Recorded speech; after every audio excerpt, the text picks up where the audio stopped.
ጉቻ ከሎሚ ጋር በመተባበር ሳሚን ከእስር ቤት አስወጣችው። ምንም አይነት ወንጀል አልሰራም ብላ ክደቷን በሮቤል ላይ ፈጽማለች። ሮቤልም በፍጹም እኔን ክደሽ ወዴትም መሄድ አችም እያላት ይገኛል። ቤዚም ሱራፌልን ከቤት አባረረችው። እንዴት በእኔ ላይ እንደዚህ አይነት ነገር ታደርጋለ ብላ ከቤት አባራው ትገኛለች። እንግዲህ እሱ ከሎሚ ጋራ ተኝቶ ነበረ። ሆኖም ሎሚ የእንቅልፍ መድኃኒት ሰጥታ ወጥመድ ውስጥ አስገብተው ነበር። ሰላም ሰላም! ውድ የተከበራችሁና የተወደዳችሁ የማራኪ ቤተሰቦች ሰላማችሁ ባላችሁበት ዓለም ዳርቻ በጥፍ ብዝት ይበልላችሁ እያልኩኝ ቀጣይን ክፍል ይዤላችሁ ቀርቤያለሁ። እስከ መጨረሻ እንድትከታተሉ ስል በአክብሮት እየጋበዝኳችሁ በባለፈው ክፍል ትንሽ ላስታውሳችሁ። ሱራፌል የእንቅልፍ መድኃኒቱን ካጠጣችሁ በኋላ ምንም አይነት ነገር ሳያቅ መኪና ውስጥ አስገብተው ከወሰዱትን በኋላ ከሎሚ ጋር እንዲተኛ አድርጎ ቪዲዮ እና ፎቶ ይዞበት ነበረ።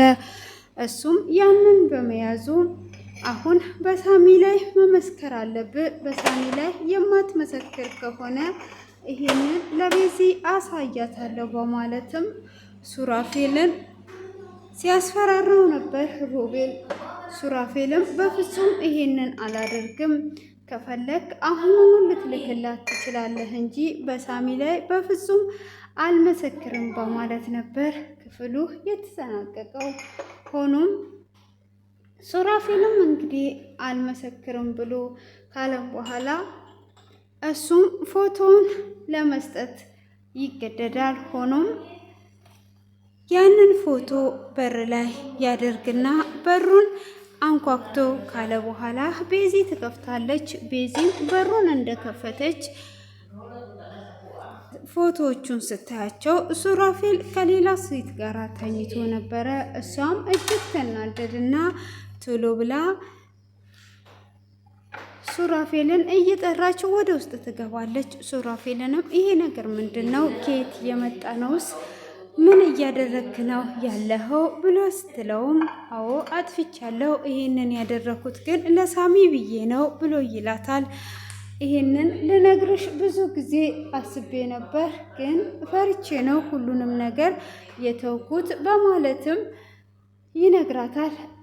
ንገረኝ አሁን በማለትም ስትጠይቀው እሱም ሮቤል ቤት ሰላይ ቀጥሬ ነበረ እንደ ሰራተኛ አድርጌ። ሆኖም ሰላዩዋ ሮቤል ስለነቃባት ሮቤል ደግሞ እኔን ወጥመድ ውስጥ አስገባኝ። ይሄንን ነገር ሲያደርግ መድኃኒት አጠጥቶኝ ነው ብሎ ይላታል። እሷም እንዴት ነው መድኃኒት የሚሰጥህ? ይሄ እራስህ የፈጠርከው ነው ብላ ስትለውም አይ አይደለም እመኝኝ፣ አንድ ጊዜ ብቻ ተረጅኝ ብሎ ይላታል። እኔ መጀመሪያ እዛ ቤት የቀጠርኳት ለሰላኝነት ነው በማለትም ካስረዳትም በኋላ አንተ እንዳልተቀየርክ በደንብ አድርጌ ተረድቻለሁ። አንተ የምትፈልገው ገንዘብና ገንዘብ ብቻ ነው። ስለዚህ ምንም መቼም የምትቀየረው ነገር የለህም።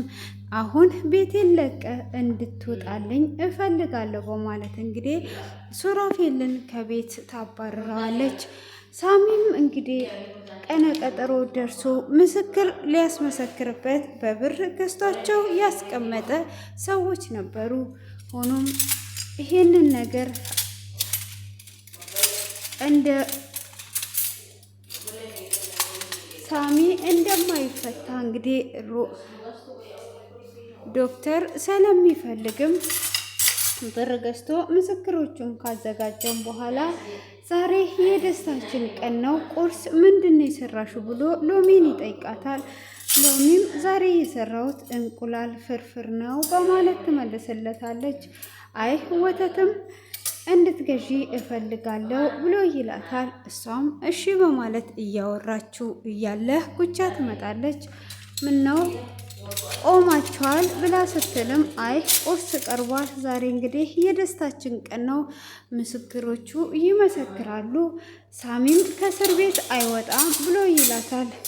ነው እንዴ በማለትም ካለችው በኋላ ካዲያ ምንድን ነው እሱ በማለት ስትልም ምስክሮች ስላዘጋጀውን ማንም ከእስር ቤት የሚወጣ የለም፣ ዋጋውን ያገኛል። ከዛም በኋላ ደግሞ ወደ ቅንጭርቴና ወደ ማማ እናልፋለን። ቅንጭርቴንም ሁሉንም እንደማሸነፍ እኮ ከዚህም በፊት ነግሬሽ ነበር ብሎ ይመልስላታል። እሷም አዎ ነግረኝ ነበረ ማማ እስከ መጨረሻ ድረስ እንዳታገግም መድኃኒት ሰጥተህ ልትገላት እንዳቀርክም ነግረህኛል ብላ ስትመልስለት ታዲያ ምን አስሬ ትጠይቅኛለሽ በማለትም ይመልስላታል። በዚህኑ ሰዓት ሎሚን አንቺ ወደ ውስጥ ግቢ፣ እኛ የራሳችንን ጉዳይ እንጨርሳለን፣ አቅርቢልንና አንቺም ወደ ውስጥ መግባት ትችያለሽ ብላ ስትላትም አይ ዛሬ ሎሚ ከኛ ጋር ነው የምትመገበው፣ አንድ ላይ ነው ሶስታችንም የምንመገበው፣ ዛሬ የደስታችን ቀን ስለሆነ በማለትም ይነግራታል። ማለት አልገባኝም ስትልም አይ አንድ ላይ ነው አቅርቢልን ቁርሱን ለምን ትቆሚያለሽ በማለትም ይጠይቃታል። እሷም እሺ ጋሼ ብላ ትላለች።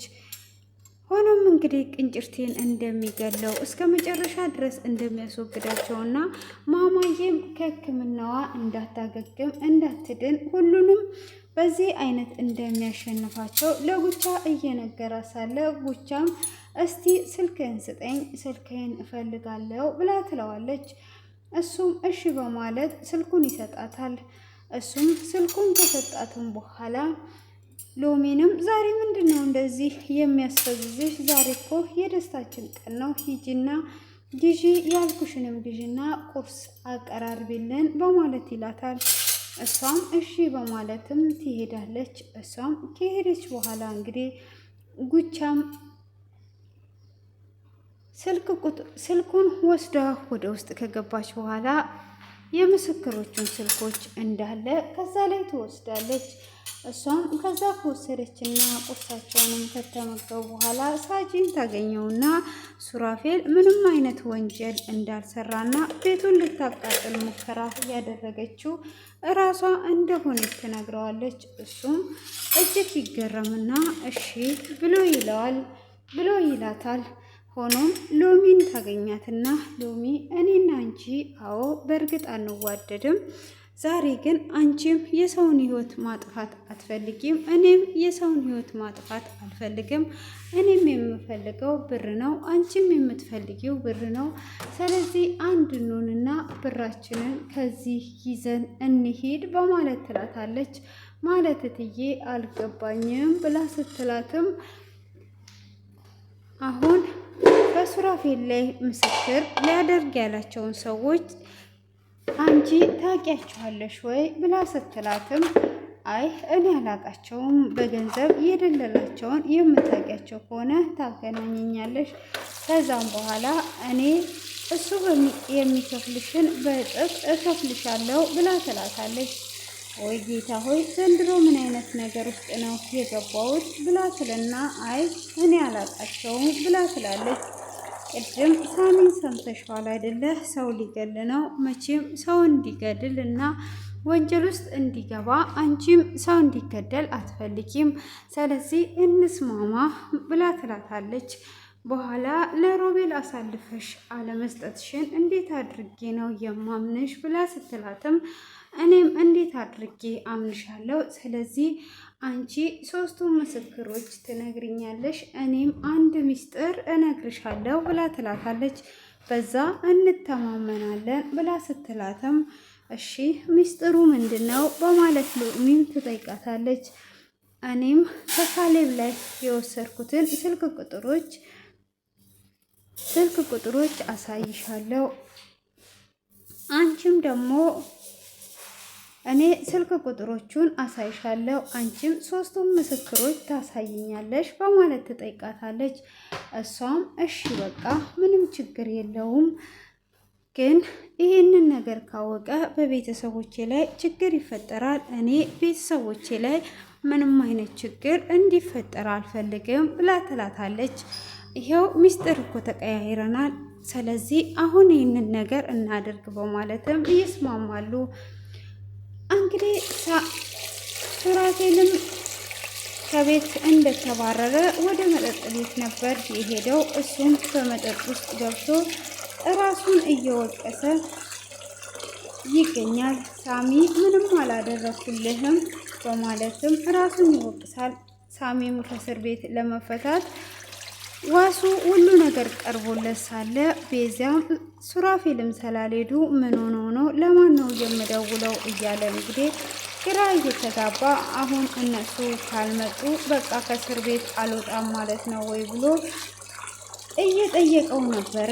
ሆኖም አይ ዋስክ የተጠበቀ ነው፣ ግን ካልመጡና ሰዎቹ ምስክሮቹ መጥተው ከመሰከሩብህ አዎ ከእስር ቤት አትወጣም፣ ግን ዋስክ የተጠበቀ ነው ብሎ ይነግረዋል። እሱም ለሱራፌልም ለሳሚ እንደዛ ከነገራቸውም በኋላ እንግዲህ ሆኖም እርግቤም ሕክምናዋን ለመሄድ ሁሉን ነገር ጨርሰው ነበረ።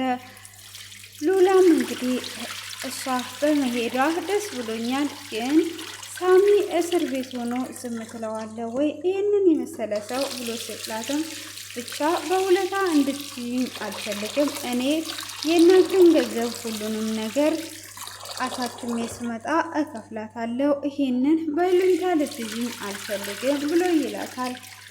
አንተ በል ዞር በል ብላ ትታው ትሄዳለች። እሷም እንግዲህ ትታው ከሄደች በኋላ ለቤዚም ደጋግማ በምትደውልላት ጊዜ ቤዚ ስልኩን አታነሳም ነበረ። ቤዚም እንግዲህ ሱራፌል እንደዚህ አይነት ነገር በማድረጉ እጅግ አዝኗ እራሷን እየወቀሰችና እያለቀሰች ስልኳን ሁሉ ዘግቷ እኔ እንዴት ነው ይሄንን ነገር የደበከኝ? እኔስ ለሳሚ አላስብም ወይ በማለት እንግዲህ እራሷን እየወቀሰች ነበረ። ለዛ ስልኩን ልታነሳላቸው አልቻለችም። ሆኖም እንግዲህ ቤዚ ትሄድና ሳሚን ታስፈታዋለች። ሳሚም ተፈቶ እነ ቤዚ እነ ሱራፌል ወዴት ሄደው ነው እስካሁን ድረስ ምንም ስልካቸውም የማይሰራው ብሎ ሲጠይቃትም እኔም ስደውልላት እኮ ስልክ አታነሳልኝም ምን እንደሆነች እኔ እንጃ ብላ ትላለች። እነሱም እንግዲህ ወደ ቤት እየሄዱ ይገኛሉ ከእስር ቤት በመፈታቷ። ሆኖም እዚህ ጋር በመጀመሪያ ሱራፌል እዛ ጋር ሰላያም በቀጠረበት ሰዓት ሳሚ እንንገራት ብሎት ነበረ። ሆኖም ይህንን ነገር ቢነግራት ኖሮ ዛሬ ላይ እንደዚህ አይነት ነገር አይፈጠርም ነበረ። በሚስጥር በማድረጉ እንግዲህ ትዳሩን ሁሉ እስከ ማጣት ድረስ ደርሷል። ሆኖም እሷ እንደዚህ አይነት ሁኔታ ውስጥ ብትገኝ ጉቻ እንግዲህ እንዳለችውም ወንጀለኛ እንደሆነችና ምስክሮቹንም በማስቀረቷ ሳሚ ከእስር ቤት ሊፈታ የቻለው። ሆኖም ያንን ካደረገች በኋላ ሎሚንም ሳሚ ከእስር ቤት ተፈቷል ብላ ትነግራታለች። እንዴት ተፈታ እትዬ ብላ ስትጠይቃትም አይ የተፈታበት ምክንያት እንኳን እኔ ወንጀለኛ እንደሆንኩኝና አንቺም ደግሞ ምስክሮቹን ነግረሽኝ ምስክሮቹ ስለቀሩ አሁን ሳሚ ወደ ቤቱ ተመልሷል ብላ ትላታለች። አሁን ብራችንን ይዘን መውጣት ነው በማለትም እንግዲህ ብሩን ፈልገው ብሩን ይዘው ልክ እየወጡ እያለ ሮቤል ይመጣል። እሱም እንግዲህ እንደመጣ እጅግ ይደነግጥና አሀ አሁን ደግሞ እኔን ክደሽኝ አሁን ወደ ተፈታው ባልሽ ለመሄድ አስበሽ ነው? እኔን መቼም እንደማታሸንፍኝ እኮ ነግሬሻለሁ። ምን እያደረጋችሁ ነው ያላችሁት? በማለት እንግዲህ አፋጧቸዋል ከነ ቦርሳቸው ማለት ነው። እንግዲህ ይሄ ብር እስካሁን ድረስ ወዲና ወደዚህ እየሄደ ብቻ ቦርሳው ባዶ እንዳይሆን ጥርጣሬ እንግዲህ ሮቤል ይሄንን ነገሮችን እንደዚህ አምኖ ለፊት እንደማያስቀምጥ የታወቀ ነገር ነው። ሆኖም እንግዲህ እጅ ከፍንጅ ተይዘው ተፋጠው ክፍሉ ተጠናቋል ማለት ነው። እንግዲህ ክፍሉ ቢጠናቀቅም እዚህ ጋር ጉቻ እንግዲህ ከዚህም በፊት ሱራፌልን ሁሉንም ክዳ ነበረ። አሁን ላይ ምን ተሰምቷት ሳሚን ልታስፈታው ቻለች። ሳሚን አስፈትታውና ብሩን ይዛው ወደ ሳሚ ቤት ልትመለስ ነው የፈለገችው ወይስ ወዴት ልትሄድ አስባ ነበረ? እንግዲህ ብሩን ከሎሚ ጋር በመስማማት እንግዲህ ሎሚንም እንደምትክዳት ጥርጣሬ የለንም፣ በመካድ አንደኛ ስለሆነች ማለት ነው። እንግዲህ ሮቤል ምን ያደርጋት ይሆን የሚለው እጅግ ልብ አንጠልጣይ ነው። እንግዲህ አንጠልጥሎ እንዳያወጣት እየፈራን እንገናኛለን እና ያው አይዟችሁ ምንም ማለት አይደለም እያልን ዛሬ ወሬ በዘነዘና መሀል ላይ ስላልከተትኩላችሁ ቅር እያለኝ ነው። ያው ቅራሬም ቢሆን ካገኘው መጠጣት እችላለሁ እንጂ መሀል ላይ ድብለቅ ሸብረቅ ያደረኩት ነገር የለም ማለት ነው። ስለነበረን ቆይታ ከልብ አመሰግናለሁ እና ሰብስክራይዝ አድርጉኝና 1 ሚሊዮን ብር አስገቡኝ፣ 1 ሚሊዮን ላይክ አስገቡኝ፣ 1 ሚሊዮን ሰብስክራይብ አስገቡኝ። ከዛን ሚሊዮን ምን እንደሆነ ማየት እፈልጋለሁ ማለት ነው። መልካም ቀን፣ ተባረኩልኝ።